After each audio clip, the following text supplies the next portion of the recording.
She didn't leave when things became hard. She left when staying started to feel like self-abandonment. That's the part people misunderstand. They think love ends loudly, with fights, with betrayal, with doors slamming and words that can't be taken back. But some love ends quietly, so quietly that by the time someone notices, it has already been over for a long time. She didn't leave because she stopped loving him. She left because loving him required her to disappear, and no one tells you how painful it is to slowly erase yourself for someone who never notices the effort. She wasn't weak. People like to say that about women who stay too long, that they lacked boundaries, that they didn't respect themselves. But that wasn't true. She stayed because she believed in commitment, because she believed love wasn't supposed to be easy, because she had been taught that patience was maturity. Growing up, she learned to be understanding before being honest. She learned to adapt, to read the room, to sense moods and adjust accordingly. So when she met him, it felt familiar. Not because he was perfect, but because she already knew how to make herself smaller. He wasn't cruel. That's what made it confusing. He didn't insult her, didn't yell, didn't control her. He simply didn't show up fully. And no one teaches you how to grieve a relationship where nothing is technically wrong.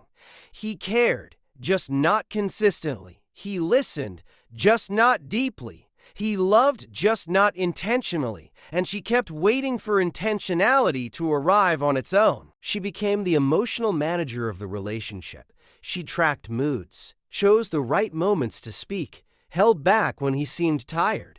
She didn't say what she needed. She said what felt acceptable. She convinced herself that asking for less was proof of emotional intelligence. That the truth is, when you keep lowering your needs, you eventually disappear from your own life. It wasn't during a fight. It was during an ordinary moment. She was talking about her day. Something small, something human. And he nodded without really hearing her. His eyes drifted to his phone. His responses came a second too late, and something inside her tightened. Not anger, not sadness, recognition. She realized she could stop talking mid-sentence and nothing would change. She was proud of being low maintenance. She didn't demand constant reassurance, didn't need daily check-ins, didn't create conflict. But being easy came with a cost.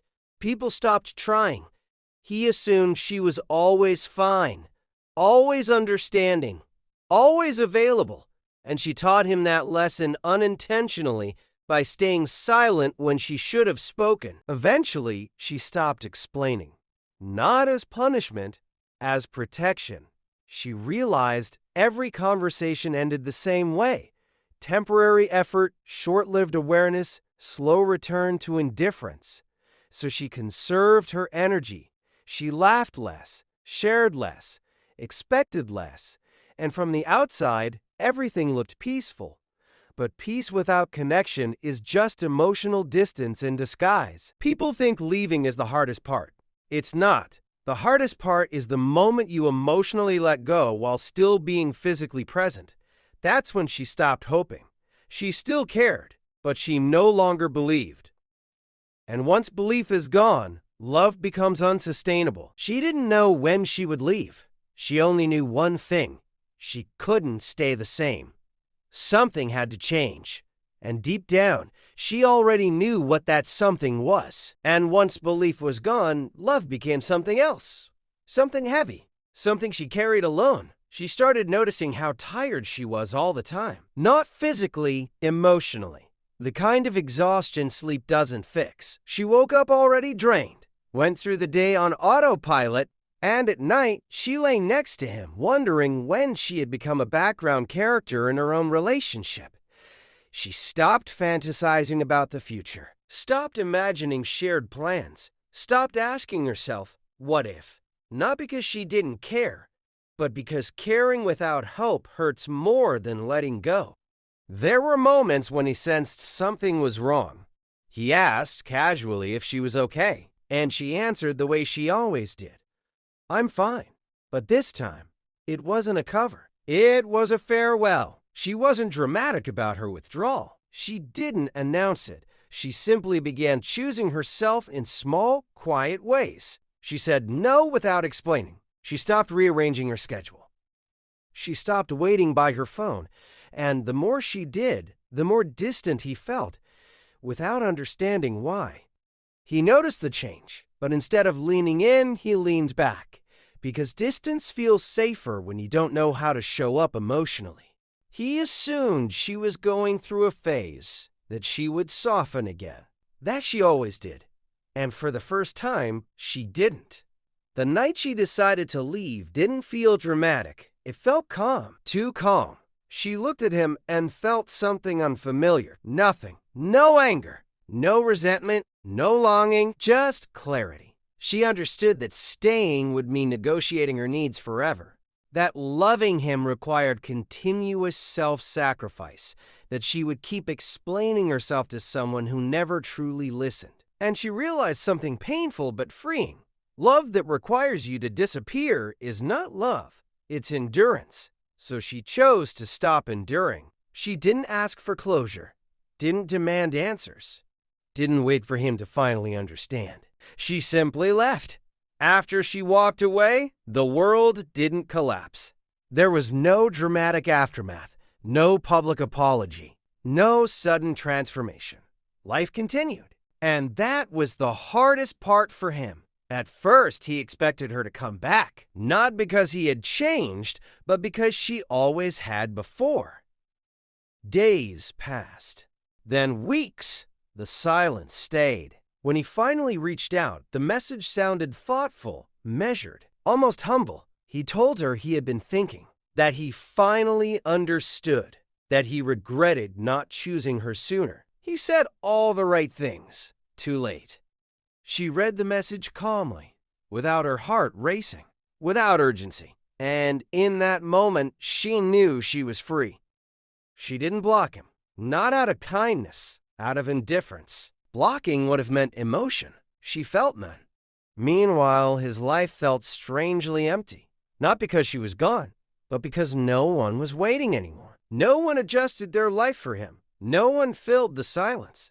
No one stayed without commitment, and he didn't know how to exist without that. He tried replacing her, not intentionally, instinctively. But other people didn't tolerate inconsistency, didn't wait quietly, didn't accept half effort. And for the first time, he realized what she had been giving him all along, stability. The realization didn't arrive as guilt, it arrived as loss, in small moments. When his phone stayed silent, when no one checked in, when plans fell through. Meanwhile, she was rebuilding. Quietly, without announcing it, she trusted her instincts again, left when something felt wrong, stopped explaining her boundaries. She chose peace over intensity, consistency over potential, herself over hope. Sometimes she thought about him not with anger, with clarity. She understood she hadn't been weak. She had been loyal in a situation that never deserved it. And loyalty without reciprocity is self-betrayal. By the time he understood the silence, it was already too late. And in the quiet that followed, something shifted inside him. Not immediately. Not all at once. Understanding never comes loudly to people who avoid discomfort. It arrives slowly through absence. He started noticing how empty his days felt. Not because she was gone, but because nothing replaced what she had carried. The emotional weight, the invisible structure, the way life had been softened by her presence. He realized he had never learned how to sit with silence. She always filled it, always made things easier, always stayed. And now, no one did. At first, he blamed timing, stress, circumstances, anything but himself. Because accepting responsibility would mean facing a truth he had avoided for years. He hadn't lost her suddenly. He had been losing her slowly and chose not to notice. He replayed moments in his head. Conversations he half listened to, requests he dismissed as not a big deal. The way she stopped asking, and he felt relieved instead of concerned. That relief haunted him now, because it wasn't peace he had felt back then. It was convenience, and convenience looks harmless until it costs you someone irreplaceable. He wondered when exactly she stopped loving him, but that question was wrong. She didn't stop loving him suddenly. She loved him through disappointment, through neglect, through loneliness, until love became something that hurt more than it healed, and she chose to stop hurting. Meanwhile, her life didn't become perfect. Healing never looks like a montage. Some days were heavy, some nights still quiet in an unfamiliar way.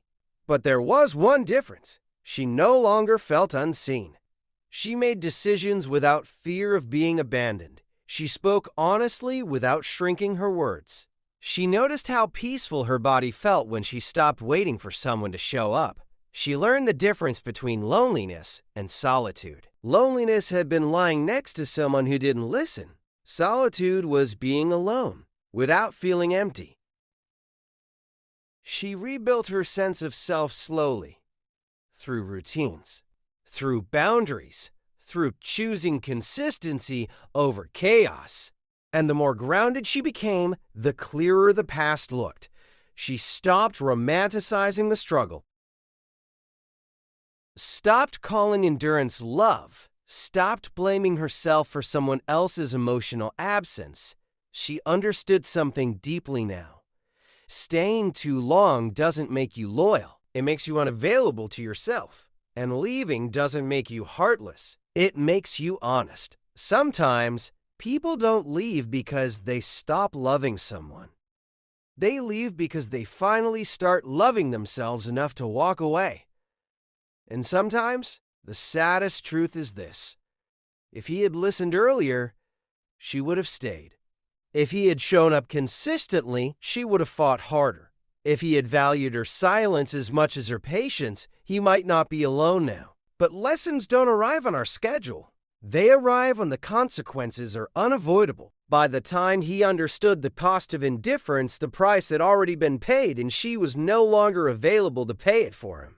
Not because she was cold, not because she was cruel, but because she had been strong for too long and chose to rest. And that's the truth people rarely tell you. Some endings aren't tragedies, they're awakenings. And some silence isn't emptiness, it's freedom. But freedom didn't arrive as happiness, it arrived as space. Space to think, space to feel. Space to finally hear her own thoughts without filtering them through someone else's comfort.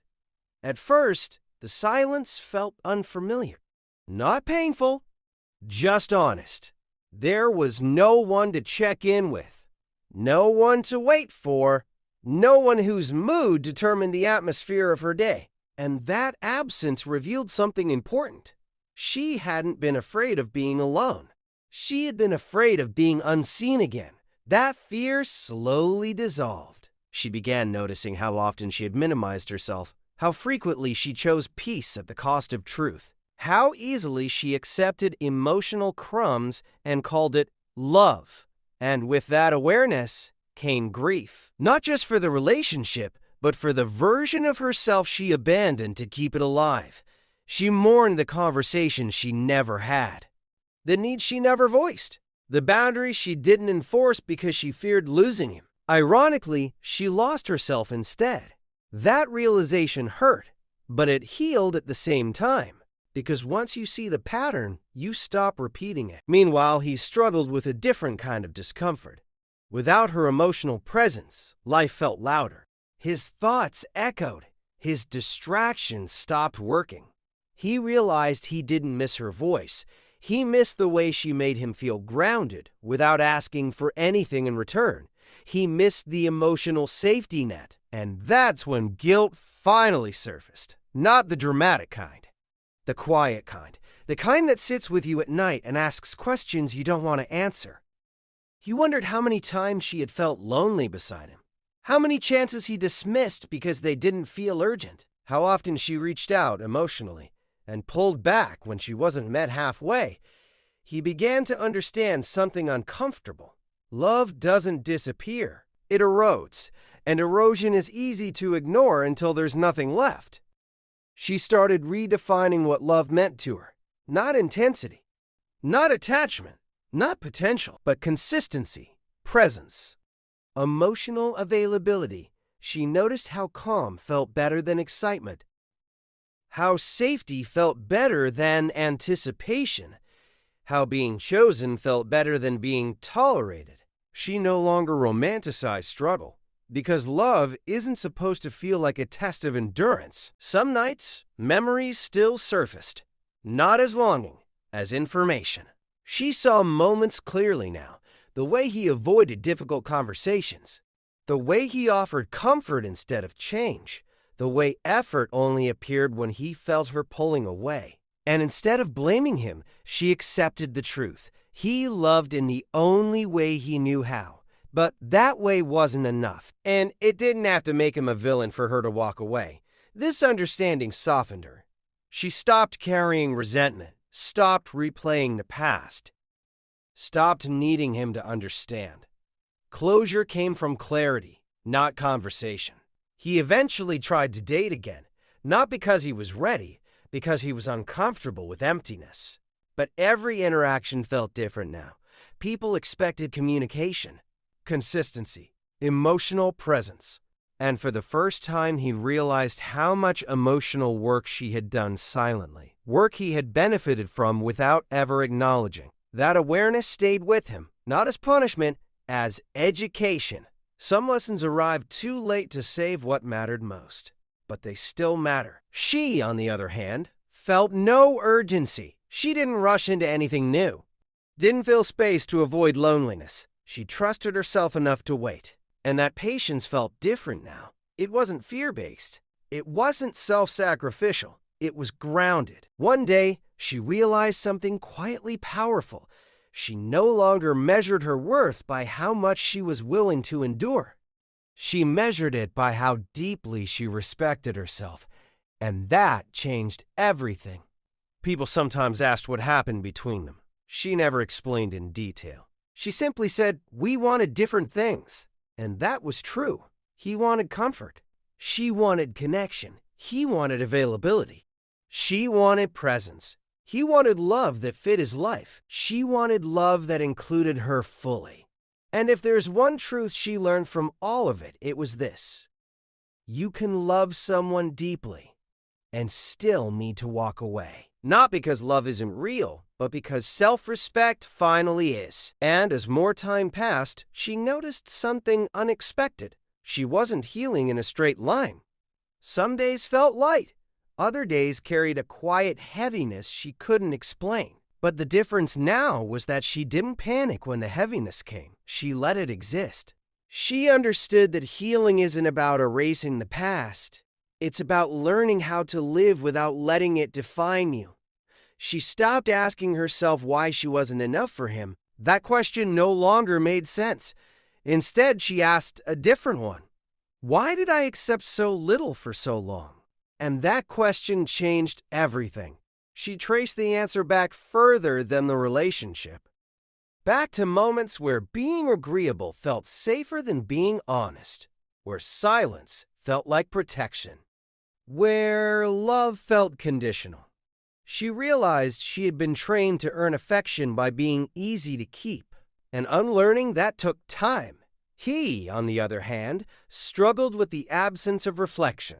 Without her emotional presence, his patterns became visible, even to himself. He noticed how quickly he pulled away when things required vulnerability. How often he confused comfort with connection.